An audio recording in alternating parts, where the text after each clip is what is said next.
नमस्कार मित्रों, मैं आपका हार्दिक स्वागत करता हूं इस ज्ञानवर्धक यात्रा में, जहां हम बात करेंगे उन महान 14 विद्याओं और 64 कलाओं की, जिनका उल्लेख हमारे प्राचीन भारतीय ग्रंथों में मिलता है।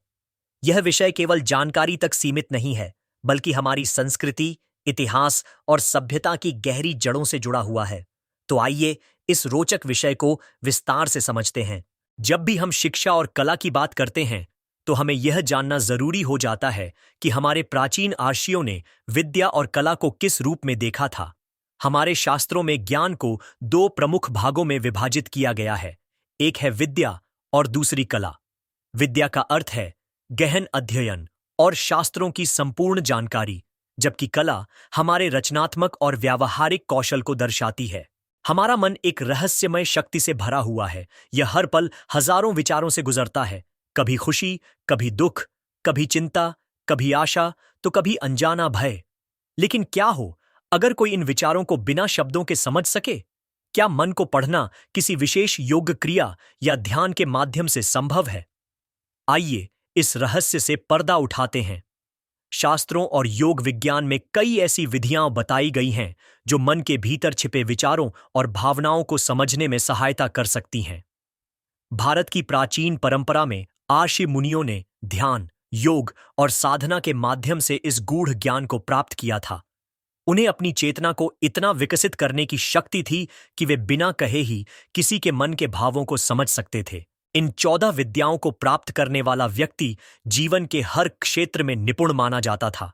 इनका अध्ययन केवल ज्ञान प्राप्त करने के लिए नहीं, बल्कि जीवन को सही दिशा देने और समाज की उन्नति के लिए किया जाता था। अब बात करते हैं 64 कलाओं की, जो जीवन को सुंदर और व्यवस्थित बनाने में सहायक होती है। इन कलाओं का उल्लेख महाभारत, रामायण और कई अन्य ग्रंथों में मिलता है। यह वे कलाएं हैं जिनमें निपुणता प्राप्त कर व्यक्ति अपने जीवन को समृद्ध बना सकता था। गीत, वादन, नृत्य, चित्रकला, मूर्तिकला, माला बनाना, वस्त्रों को रंगना, पुष्प व्यवस्था, सुगंध तैयार करना, कढ़ाई, पाककला, आभूषण बनाना, सुलेख, रंगमंच की कला, अभिनय, जादू, पशुपालन, वास्तुशास्त्र, ज्योतिष, गणित, व्याकरण, युद्ध कला, मल्ल युद्ध, धनुर्विद्या, मंत्र विद्या, जल में तैरना, हाथ की सफाई, रहस्यों को छिपाना, मंत्रों से प्रभाव उत्पन्न करना, इत्र निर्माण, हाथों से चित्रकारी, नई भाषा सीखना, पहेलियां बुझाना, संगीत रचना, ताश व पासे का खेल, मनोविज्ञान, विभाजन व जोड़ने की कला, विभिन्न प्रकार की मुद्राओं का ज्ञान, जड़ी बूटियों का ज्ञान, धातु विज्ञान, शतरंज खेलना, पशुपालन की विधियां, भोजपत्र लेखन, आयुर्वेदिक औषधियों का ज्ञान, तलवारबाजी, व्याख्यान देने की कला, वार्तालाप की तकनीक, कुशल व्यापार, अनाजों का भंडारण, जल संरक्षण, नाव चलाना, रथ संचालन, गणना करना, युद्ध नीति, रसायन विज्ञान, घुड़सवारी, कूटनीति, प्रशासन और अन्य व्यावहारिक कलाएं। इन सभी कलाओं का महत्व प्राचीन समय में बहुत अधिक था, क्योंकि ये केवल मनोरंजन या दिखावे के लिए नहीं, बल्कि जीवन जीने की शैली का एक अभिन्न अंग थीं। उदाहरण के लिए, पाककला केवल भोजन बनाने तक सीमित नहीं थी, बल्कि उसमें आयुर्वेदिक सिद्धांतों का भी समावेश किया जाता था। संगीत केवल मनोरंजन का साधन नहीं था, बल्कि उसे आत्मा की शुद्धि के लिए प्रयोग किया जाता था।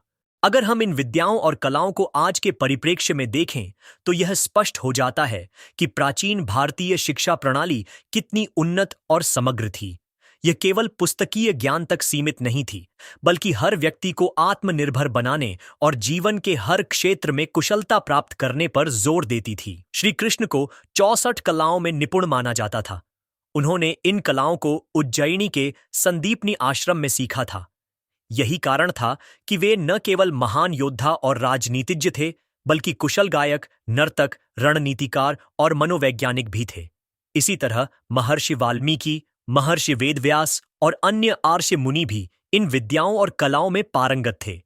इनका उद्देश्य केवल आत्मज्ञान प्राप्त करना नहीं था, बल्कि समाज को दिशा देना और एक समृद्ध, सुसंस्कृत जीवन की नींव रखना था। आज के समय में हम इन विद्याओं और कलाओं को आधुनिक जीवन में कैसे शामिल कर सकते हैं? 1. संस्कृत और शास्त्रों का अध्ययन। हमारे प्राचीन ग्रंथ केवल धार्मिक नहीं, बल्कि वैज्ञानिक और दार्शनिक भी हैं। 2. कला और संगीत का अभ्यास। संगीत, चित्रकला और अभिनय जैसी कलाएं आज भी आत्मविकास और मानसिक शांति के लिए महत्वपूर्ण हैं। 3. स्वास्थ्य और आयुर्वेद। योग, ध्यान और आयुर्वेदिक ज्ञान अपनाकर हम स्वस्थ जीवन जी सकते हैं। 4. नैतिक और व्यावसायिक शिक्षा।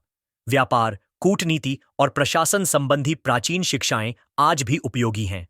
तो मित्रों, यह था एक संक्षिप्त लेकिन रोचक विवरण 14 विद्याओं और 64 कलाओं का। ये विषय जितने प्राचीन हैं उतने ही आज भी प्रासंगिक हैं। अगर हम इनसे प्रेरणा लें और इन्हें अपने जीवन में अपनाएं, तो न केवल हम व्यक्तिगत रूप से उन्नति करेंगे, बल्कि समाज को भी एक नई दिशा देंगे। आपको यह ज्ञान यात्रा कैसी लगी? अगर आपको यह जानकारी रोचक लगी, तो इसे दूसरों के साथ जरूर साझा करें। फिर मिलेंगे एक नए विषय के साथ। तब तक के लिए जय हिंद, वंदे मातरम।